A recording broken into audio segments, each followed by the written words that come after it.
What is going on, guys? It's Snorlaxus here, bringing you guys weeks 7 and 8 of the Psbc Season 10 here. It's been a fairly busy week with work and other stuff, as well as both of these battles happened fairly late at night, and I needed to stay relatively quiet, so I didn't want to record. But I have got myself an empty place, and I am ready to show off these two battles here. So these two will be wrapping up our second team for PSBC here. The draft for the last four battles of the season it's currently in progress. If I have time, I will show off the team in a video for weeks 9 through 12 there.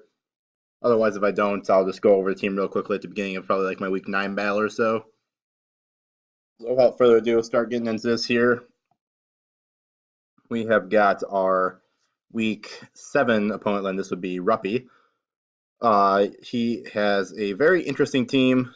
I'll show you. I'll probably stop this one on and off as we go, just kind of as normal. Explain some stuff if I have to. But yeah, I brought my Latios, Mega Mawile, Weavile, Milotic, Oricorio, and Licky Licky. He brought his Garchomp, Clefable, Starmie, Rotom H, Persian, Alola, and Miss Magus. So as you can see here, he starts out with the Rotom H. As I start with my Mawile against his team, I really wasn't sure what he would start with. I expected either potentially Garchomp or Persian Alola for Garchomp maybe to get up rocks, or even Clefable to get up rocks, or Persian Alola just to give him a good switch initiative there with that parting shot. So I just want to start with Mawile to see what he would do. Of course, he leads the one thing that really I cannot really do anything to. So here, I hit the wrong button. I'm sorry about that. Yeah, he has got. Not sure what's going on here. There we go. Yeah, sorry if my window was moving there. My recording software is being a little goofy. Yeah, so you see he started out there, yeah, with that Licky Licky, sorry, he started out with Rotom H against my Mega Mawile. I switch out into Licky Licky, take the Volt Switch. He goes into Clefable. I go right back into Mawile here, and then we'll continue on from there. He gets up his rocks, so he did have the rocks Clefable. And here I was a little confused, yeah, because he goes for that Flamethrower. As I set up a sub, I'm not sure why he went for the Flamethrower. Obviously, it did good damage, but I could have easily killed him there with Iron Head, so I'm not sure what the play was there, but good for him, I guess. And then he goes into Rotom H, which takes like no damage whatsoever. Which from this point on, I was kind of bummed because, like, man, that random prediction that I wouldn't go for the Iron Head really kind of screwed me over there. As yeah, he'll just keep on going here. I go for the Sucker Punch again. As he goes for a Will-O-Wisp, which I thought was really weird because I could either have switched there into like Milotic or Oricorio was going to be my original switch, or I could have done a lot of other stuff. But yeah, he just ends up going there for that. Will-O-Wisp there, so I didn't really understand that play either. He just goes into. He does take a play route though on his Persian Loach. I thought was weird because yeah, then he just got a whole bunch of damage taken off him, even with me burned. But here's I'm going to try and bring this thing back a little bit. I'll start going for some Calm Minds here with my Oricorio. Shout out to boy K Kirby for telling me to draft Oricorio just because I really had nothing else for my 5th slot, and he loves the thing to death. Yeah, so he'll kind of tell here. There's really not all that much he can do against my Oricorio, especially as I get those Calm Minds up. So I'm just going to keep on going for them here. As I believe he Volt Switches on this turn. Yep, he Volt Switches. And he goes straight out into his Sand Shark, which I am carrying. You'll see in a second here. He goes for Rock Slide, does good damage because he's fairly offensive, obviously. And then I just go for the Ice Wind and kill him. So that's one huge threat down there. But it does bring me down into range now where, luckily, since he has the Psy Shock, he is able to take me out with this Life Orb. Starmie. And here's where then this battle really took a turn for me. So I go on my Weavile. He has a couple really strong switches this Weavile because he has a defensive Rotom H. He's got the Persian Alola, which can easily take like a knockoff or something. He's obviously got that Clefable, which is like a perfect switch into this thing. And for whatever reason, he decided to stay in, even though his Starmie can easily take on anything I have left. So I was really confused by that play. I predicted to go into Poison Jab, assuming he would go into something else, and I didn't want to go for the knockoff. So that kind of screwed me. He just goes for Hydro Pump, and of course he hits it and kills me. So at that point, I knew I was kind of screwed because that was my last super offensive mon I had left. I just go for the Wish here. He goes into this thing. I don't have a attacking move on this thing other than Body Slam. So he goes for that sub because he brought the tech, good for him. And at that point, I know I'm kind of screwed here. I'm just gonna skip ahead a couple turns. Still nasty plot, just kind of shadow ball away my team. There's really nothing I could do. I just end up forfeiting there because yeah, like the last thing is the licky. So rather than waste a couple turns of him, because apparently he didn't have. I believe he had. What did he say his last move was? I can't remember. We talked after the battle, but it would have taken still, even if it wasn't that spot up, since I'm very specially defensive in this thing, it would have taken 3 or 4 of them to kill me with the leftovers still. Especially if I was protecting and wishing and whatever. Like I didn't want to waste his time or my time. So that was my week 8 or week 7. It would have been, yeah, week 7 against Ruppy there. Like I said, kind of a disappointing battle. There's some really random plays that he made that I didn't understand, so I guess over predicted. I would say I don't feel like it's quite the right word, just because like I said, like some of them didn't make sense to me. But yeah, I guess I didn't predict the way he would play. So it was just mispredicted. I'll go with mispredicted. That sounds like a little more of like what happened there. But yeah, so that was my week 7 battle there. I forgot to check before the video. I was gonna check what my overall record is now. It's, I think with that battle, because I think that it would put me at 3-4, because I want to say that after a couple battles, I want to say I was even before that battle, but I'm not positive. I could have been 2-4, in which case I'd be 2-5 after that, but that doesn't sound right to me. So I think I was even, so now that should be 3-4. For the record, if I remember at the end of the video here, I will maybe hop over onto the dock there and check that out. But actually, I think we're only updated through week 6 anyway on the dock, so I don't think it would show. I guess I could, yeah, that, never mind. That'd still show me what my record was before that battle, so that works. Yeah, so then we get into our week 8 battle here against our boy Jacob, I believe is his name. If I'm wrong, please correct me. But yeah, his screen name is JustJawking. He's kind of new to the league. He took over for someone, I believe, or maybe he was just new this season. I can't remember. I've been in other leagues with him before, but nothing I've recorded. I don't know him too well, but he has a very, very threatening team there. The one thing I thought was really funny, both when prepping and looking at the screen layout here for the battle, is if you look on his team, he's got that Doug trio, which I have 4 things weak to ground on my team that I brought. So that thing is very threatening. But then on the reverse, I brought Weavile, and he brought 5 things weak to Weavile, which I saw that in prep, that he had a lot weak to Weavile on his team, and I had a lot weak to Doug trio on my team. Especially when you take into account, like, Doug trio gets Sucker Punch, obviously, for like my Latios or just other stuff like that. Like, yeah, Doug trio was super threatening to me. Weavile was super threatening to him, so I kind of assume we both probably prep pretty heavily to get around that. Kind of shockingly, I guess, I didn't prep probably as much as I should have for the Doug trio. Like, I was originally going to bring, was it Shed Shell, I believe, that lets me get away from the Arena Trap on one of my 4 mons that's weak to it. Obviously not Mega Mawile, because I can't. But I don't think I didn't. I scarfed one of them. I scarfed that Darmanitan.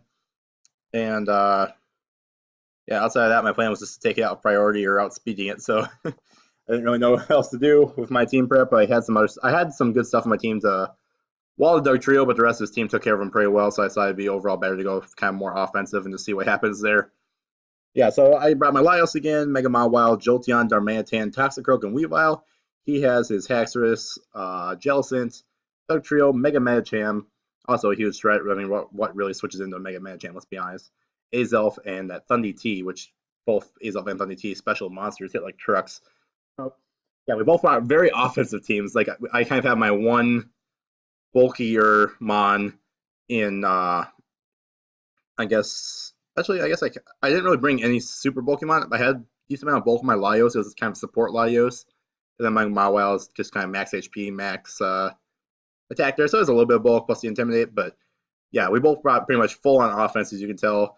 And then he has really the only true wall for the match is that Jellicent there. So before I talk just everyone's ears off here, we will get into this one. So I go ahead and start with my Darmanitan, which is, like I said, my Scarfer, just to kind of see what he would start out with. I assumed he wouldn't lead off with that Doug trio just because it's way too valuable for him. And other than the Doug trio, really, I should be able to outspeed everything else, minus if he brought Scarf, Thundy T, or Azelf, which I could potentially see Scarf Thundy against my team, but it is kind of dangerous considering I could, if I brought a Ground type or Jolteon, he can't log himself into an electric move, and then I have plenty of resist for his other coverages, so I didn't really expect it. I expected if anything would be Scarf, it'd be probably the Haxorus was my guess. But yeah, so I started off with my Darmanitan here. He leads up with Azelf. I just go for the U-turn, and I thought for a second that like he thought that he was just gonna get an attack off or something. Like I didn't know if he was like Life Orb or Specs or something. But he does, yeah, he does show you Focus Sash. I'm assuming he's gonna get up rocks here. Knowing he's gonna get up rocks, I thought about it. I was like, I should go into one of my two Rock Leap Mons, which obviously one was already in. So I was thinking of just going into Weavile there, just getting that thing in before rocks. But like I said, I have more of a support Laios, so I was like, you know what? I have enough bulk to take any hit. I do have the defog, and I have obviously a move to kill it with. So I'll go into my Laios, see what he does. He does go for that stealth rock. He goes for the U-turn, which did a lot more damage than I expected. So my guess is that he probably was just fast Focus Sash with probably max attack. Maybe he has like knockoff, U-turn, rocks, and some other attack, maybe like Fire Punch or something. Yeah, regardless, wasn't exactly sure what he would do, but yeah, he goes into the Jellicent here, takes my Psychic, does a decent amount of chip there, but I just want to get that rocks away from my Darmanitan Weavile. He goes for a Toxic there, thankfully, so he didn't kill me off right away.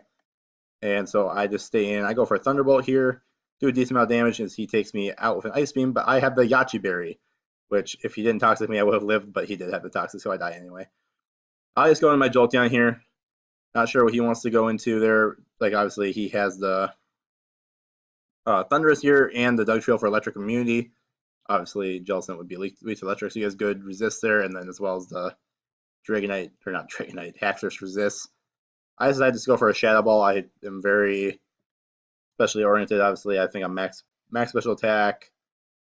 I think I was timid to outspeed just a regular Dugtrio. I could be wrong. I throw down Modest, just assuming that Dugtrio would kill me anyway. But yeah, I go for the Shadow Ball. I know for sure I'm Expert Belt. Get that drop, which really helped out because I was able to kill him with that Hidden Power Ice.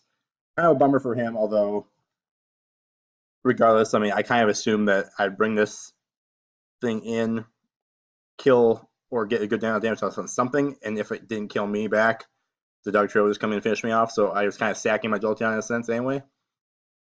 So I know unless he was like Z something, there's no way he would take me out in one hit, so I don't think in the long run it didn't matter too much as he just goes into the Dugtrio here, Earthquakes, and takes me out. And that's kind of when I realized, like, when he took me out, like I said, that's kind of planning that he would just do that regardless. But I looked at my team left, and I was like, okay, I have 3 things weak to ground, 4 if you include the Jolteon, which he just killed, and Weavile that can't really take a hit. I let my 1 ground immunity go down kind of early just to get rid of the rocks, and as much as like I do think that's the right move, getting rid of those rocks for my Weavile and Darmanitan, this really kind of threw me off edge because like, all right, I don't know what his item is yet. Like I don't know if he's banded or scarfed or what, or he could be Focus Sash again, and I have nothing left that can really take a hit. So that's when I decided I'm just gonna get my Mega Mile out here. I know for a fact I did some calcs that even if he's like adamant choice band or anything like that, he can't do more than like 70% to me, so I can get a free sub off regardless and get that Intimidate off. So yeah, I let him do that. I just go for a sub. He switched out into the Azelf, probably just sacking it there. And here's where I take a kind of a little bit of a risk. I want to keep my sub up. If I keep my sub up, I get at least 1 more guaranteed kill on something because nothing he has left can kill me through the sub, and I guarantee he can kill anything he has left. So I have to decide, is he going to attack me and I go for a Sucker Punch, or is he going to try and get rocks up or a Nasty Plot or predict my Sucker Punch? So I end up just going for an Iron Head there here because he goes for those rocks. So that was a 50-50. We talked about after the match. He agrees that the better move for him obviously would have been if I didn't Sucker Punch to go for an attack, because you'll see in a second here, like obviously, like I said, he brings in his Mega Medicham, just knowing it's probably the least useful thing he thinks he has left. Breaks my sub, dies to an Iron Head. So I got a free kill basically because he left that sub up, but like I said, it was a 50-50 on whether or not I would Sucker. So we talked about it, like obviously in the long run he wishes he had broken the sub, but obviously we both kind of agreed, like obviously I had the choice to attack or Sucker Punch. So it was kind of 50-50 on both of our ends. We weren't really, neither of us really sure what we wanted to do in the moment. I ended up getting lucky and making the right choice there. So in here he brings back in that Dugtrio, which I go for the Sucker Punch, and shockingly I kill it. I didn't look at my calc before I Sucker Punch. I just assumed like obviously I'm trapped. Depending on his build, he has a chance to kill me. Otherwise, like if he's admin or something, he can for sure kill me.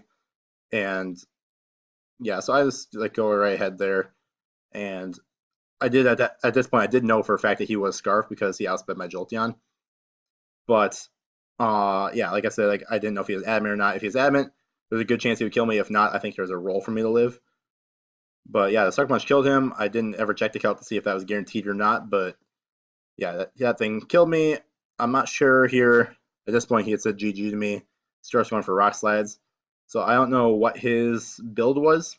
I'm assuming he had like a Dragon move, Rock Slide, maybe like Poison Jab or something. I'm not sure what his other moves were, maybe Sword Dance or Dragon Dance. But obviously, he didn't have Earthquake. At least he didn't show it there. And when he goes for it twice, I'm assuming he just didn't have it. So yeah, then there he just comes in. This is thing. I just decide to Thunder Punch and sucker it up just to finish out the match there. So Mega Mawile finally has a huge game. Like it's been, I've never used Mega Mawile like seriously outside of this. Like I had it for like 2 weeks or something in NDL when I took over for the coach at the end of one season, so I could get in the next season. I had it on my team. I think I made Route once, and I'm not a huge Mega Mawile fan in general. I don't like slow, just massive attackers because I tend to not like the idea that I have to live a hit or come in on something that can't really hit me. But overall, over the last 4 weeks here of using Mega Mawile, I really kind of have a new appreciation for it.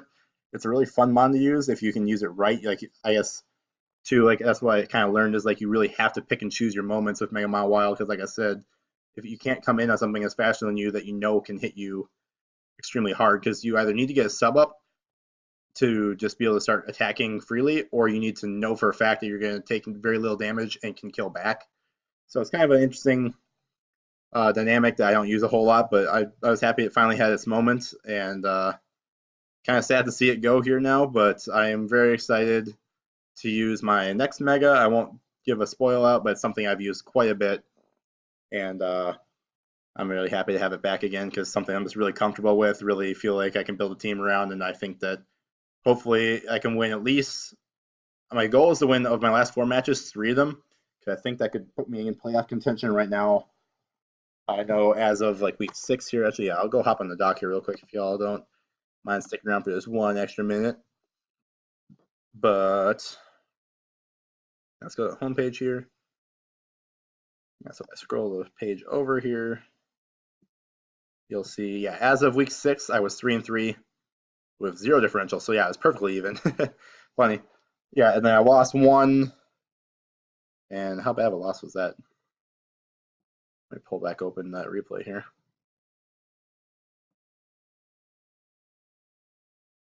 Fast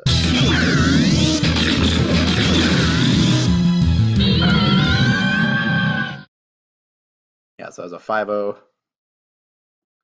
Then this one was a 4-0 win. So I'd be even again at 4-4 and then -1 differential. So depending on exactly, as you can see, there's a lot of coaches that were sitting at 3-3 there. There's, what is that, 7 of them? Yeah, 7 of us there, with Saratoga and Galway there being the last 2 in playoff spots. So depending on how they all did in the last 2 weeks of the second part of the season here, I could be in playoff contention. I kind of doubt it. I think I'm probably just outside of it still.